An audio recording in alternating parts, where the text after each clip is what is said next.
Let's then talk about boredom. Then, of course, that you can imagine that after all of these times studying philosophy, I've gotten bored, right? And people say that this is the best catalyst to become the best philosopher, right? Because when you have so much free time to think about life, and thus you are bored, you start you start to search for a meaning, right? So scientifically speaking, we can define this as a psychological state in which we feel that we are alive, we want to live, but we don't know what to do with this will. Often we cannot decide this because we are not completely convinced what's the right thing to do. For we can always imagine ourselves doing something better than this that we have decided to do. What would it be the model of the most bored being possible? That would be God Himself. And this is what I define in one of my books too.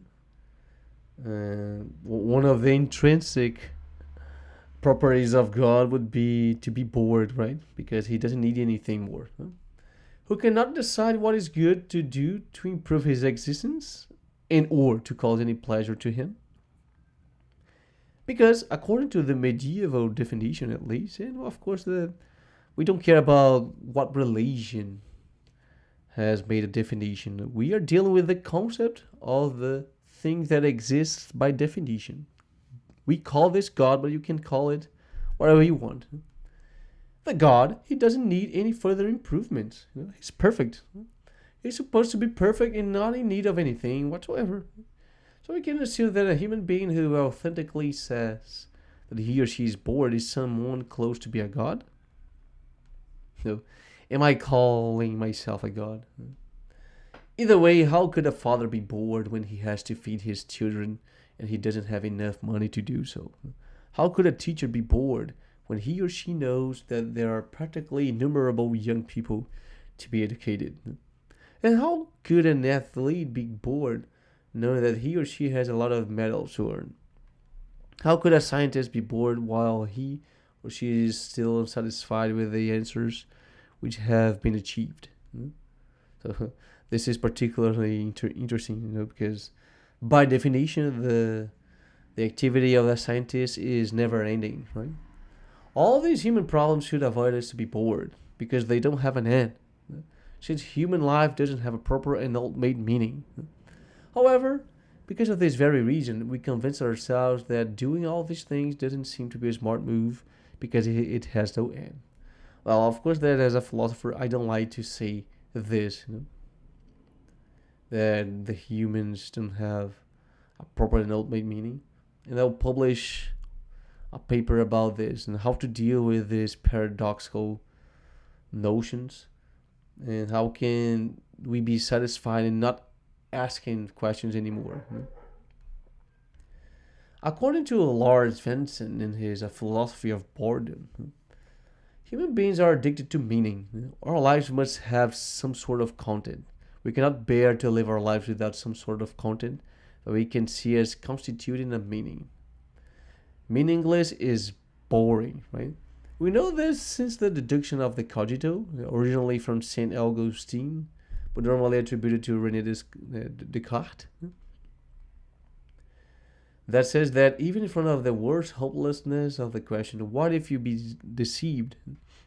At least we know that we are something that is being deceived, which means that while we think we are something, it is impossible for us to be alive, aware of ourselves, and not think. Even think about not thinking is an instance of thinking, right?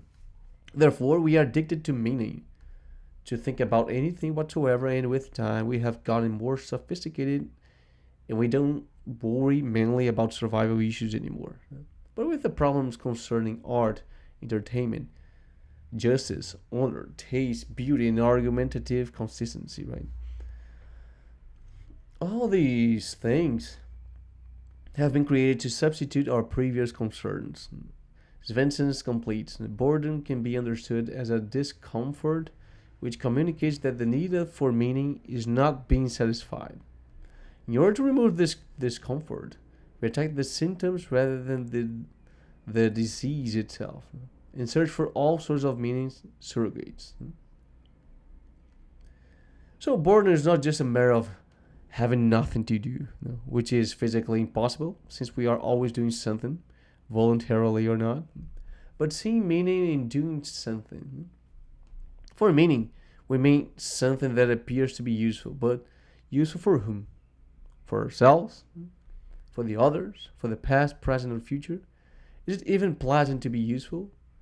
Isn't this supposed to be tiresome by definition? Who wants to get tired anyway? It's not a pleasant sensation, right? Well, sometimes it is, right? When you have time to sleep, if you have a good company to sleep with. Again, these questions make us think, what is the meaning of all of this? In general, we don't even know the meaning of search for meaning. This is essentially the definition of boredom. So the boredom is the search for meaning. Even though we don't know why we search for a meaning, we search for it. And this state of trying to find something to connect our ideas to is the pure state of boredom. Mainly when we don't have to care about surviving anymore. So loneliness, the attempt of meaning. Sometimes the best idea of being happy in being alone, not depending on anyone's opinion, not having to please anyone, not having to justify yourself for skipping the things you like to do because someone is disapproving your routine. Maybe these are the best reasons behind the increase of single people around the world, generating problems with lack of young people because children are not being born at all, including Brazil, mainly in the richest countries. However, at the same time, it doesn't seem that anyone is actually able to live the rest of their lives quite alone, and this is not only restricted to romantic relationships. Compare this to boredom. What is exactly the difference between a search for meaning and an attempt of meaning? In a search, you are in a state of not knowing what you want to find, like Menno's paradox. Do you remember this one? How can you know that you have found something that you want to find if you don't know um, how this something looks like? About how can we know that we have found something that we were looking for if we don't know the shape of this very something that we want to find? Loneliness is an attempt of meaning, while we are sure that we need is a companion, an animal, a mother, a lover, whatever. In this case, we have an objective. Although, once again, most people get lonely because the people that they have around appear not to be the ideal kind of person that could complete their necessity of being accompanied. According to Svensson, loneliness is experienced as being imposed from without, as resulting from an unsatisfactory social environment that does not live up to one's expectations. So, even if you are with someone, you have to actually decide better the quality of the people, right? Maybe a search for an ideal companion in the job, church, parties, universities, neighborhoods, very related to the problem of seeing a proper and correct meaning in their thoughts and actions, which cannot be 100% hit, will always cause us frustration and makes us think about whether in this life there is someone that could actually mean the world to us. So of course, I'm talking about love and all these things that we see in romantic movies. As we know, ultimately, being a companion is not necessarily a good evidence to prove that you don't feel lonely. Searching for a good definition, Svensson, in his philosophy of loneliness, brings there are various definitions of loneliness, but they do have some things in common: a sense of pain or sadness, a perception of oneself as being isolated or alone, and a perceived lack of closeness to others. Aristotle has once said that the human beings are essentially social animals, and it is a part of our mission to search for meaning, argued above as a necessity for the intentionality of our minds, proved by the cogito argument once again. Intentionality is the state of our mental states, it's the property of our mental states that provides us the capacity of connecting our ideas to objects and state of affairs of the world. This concept has been created by John Searle. To take a first step believing that other human beings or other beings like a Wilson volleyball, I'm talking about that movie, are our best shot to find a meaning for life because at least we can ask themselves the answers for the questions or simply count with them to help us to find those answers. Therefore, loneliness is a step further ahead the boredom, for we know that we have to make an attempt of meaning of ourselves and another being, although this is not necessarily easy to find, if ever. It doesn't have to be a human being exactly. And finally, we have fear, the rejection of meaning. What all the previous three topics have in common is surely a dimension of fear, of the unknown, of having no purpose, or of being alone, right? So, death, boredom, loneliness. Another thing that they have in common, even including death, which is supposed to have no meaning at all, is that as topics of survey, they are all abstract ideas of the human existence that we reject because we fear them. Biologically speaking, the humans have fear because a creature without the capacity to feel fear will have a worse chance of surviving and procreating. It increases our readiness and can thus help us out of dangerous situations or prevent our ever landing up in them. Which is something that is totally related to the concept of courage, right? To be brave. Although people say that who has too much courage without fear is just a dumb person. In other words, we are who we are nowadays as this current species because we have developed fear. With science, we can now fear a lot of other things that we would never bother about if we didn't know, for example, about weather, meteors, viruses, or even if we hadn't developed fire guns, bombs, and poisonous gas, among other dangerous things. So, when we can finally have grasp of what are those things that we fear, we cannot easily remove fear by an act of will, which is why this is something that we must, even before the attempt of removing it from us, reject it. Although necessary for surviving, fear is an unpleasant feeling. We cannot, however, remove the fear itself, but only the things that provoke it. Fear goes out automatically when the dangerous things go away. When we fear something unreal, like an imagination or dream, this is just us convincing ourselves that these fantastic things exist and fear works normally. Like in dream, for example. I can tell you that the biggest fears I have ever had in my life were in my dreams. Sometimes I, w- I used to wake up like feeling a lot of strange sensations in my body.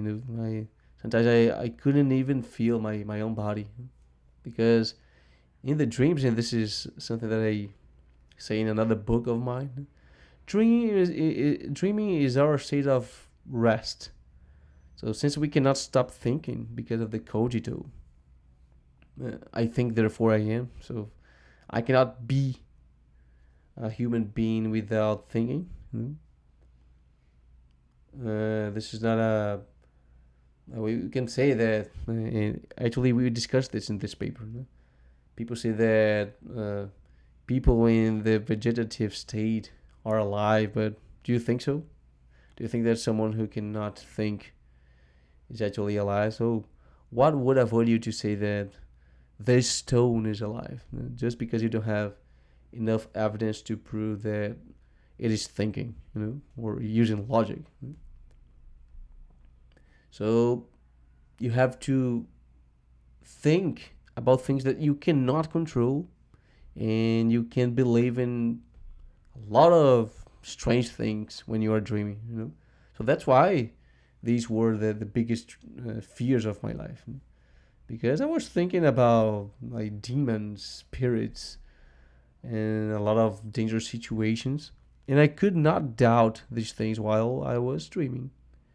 Because if I do this and start to think about this, when you realize that you are dreaming, you wake up, because you are thinking again, you are controlling your thoughts, and then you are not resting. Put this aside, since we are not here to discuss the necessary sufficient reasons for something to exist, the important thing is to note that after all the steps throughout dealing with meaning, this is the last step of a cycle where we reject the meaning that is making us feel threatened and unease, which are unpleasant feelings. So this is fear. To complete the argument, Svensson says that the person who fears will normally attempt to escape or avoid what he believes is threatening his life, health, or interest. To attempt to create the greatest possible distance from the feared object to get outside the range of danger. Showing that this is our nature, even when people kill themselves, believing in going to a better reality in death, although, like we have seen, this literally doesn't make any sense. So it's not a good escape, right? If you think that killing yourself would put you in a paradise, well, there's no paradise where you can be conscious of your own existence. To always tend to the most pleasant things that could happen to us, making pleasure one of the fear's contraries, maybe the sensation or understanding of meaning itself, or even the acceptance of meaning, an extra concept in this present world. So, if fear is the rejection of meaning, pleasure would be the acceptance of meaning. Just using logic here. But this wouldn't be the fundamental definition because I'm using a previous concept to just generate and deduce some other concepts.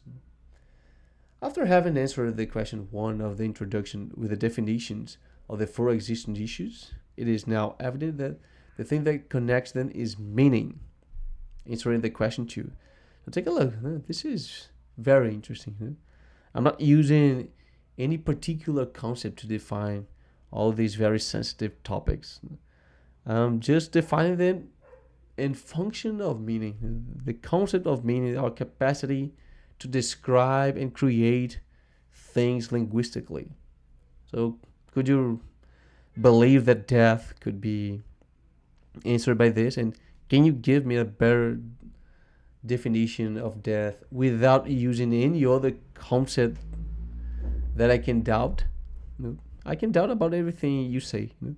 But you cannot doubt that death is the lack of meaning, no?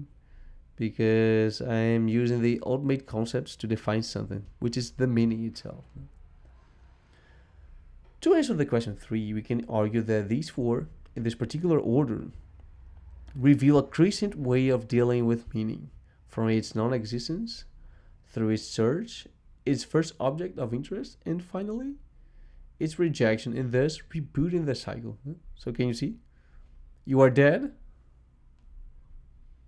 You realize that you have to search for something. You find a first object of your interest, and finally you reject because we know that we will never be satisfied about anything whatsoever. You'll be unsatisfied until you die and reboot the cycle.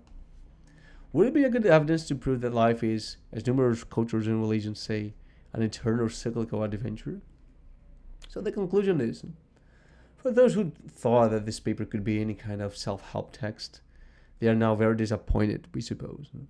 Our objective here was to give a proper definition using linguistic and metaphysical notions in order to avoid all the contingencies and half-truths of the popular religious and scientific explanations. With the help of strong metaphysical and logical deductions of the cogito, in defining these very problematic concepts, death, boredom, loneliness, and fear, as instance or in function of meaning, there is no better meaning to them, literally.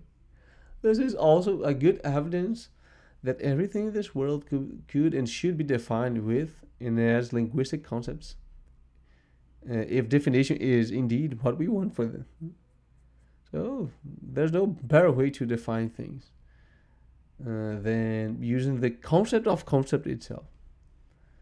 Following the cyclical order, we have a clearer shape of what constitutes the human life and what we should do with it, if we actually should do something at all, thus contributing to further ethical notions as how people's behaviors would change knowing now what death is and is not. So this is the references, and that's it. Thank you for your attention, and I hope that this paper has changed your idea of what death is. And of course, you can have the faith that you want, but never try to say to people that this is right. You can believe, you can live with this uh, beliefs and thinking that this is the best way to live your own life, but you cannot say that this is right. This is right. This is the best definition that you can find. And if you have any suggestion, any way to provoke me or contradict what I'm saying here, I'm totally open for discussion. So thank you for your attention once again. Don't forget to like the video and share with your friends. Bye bye.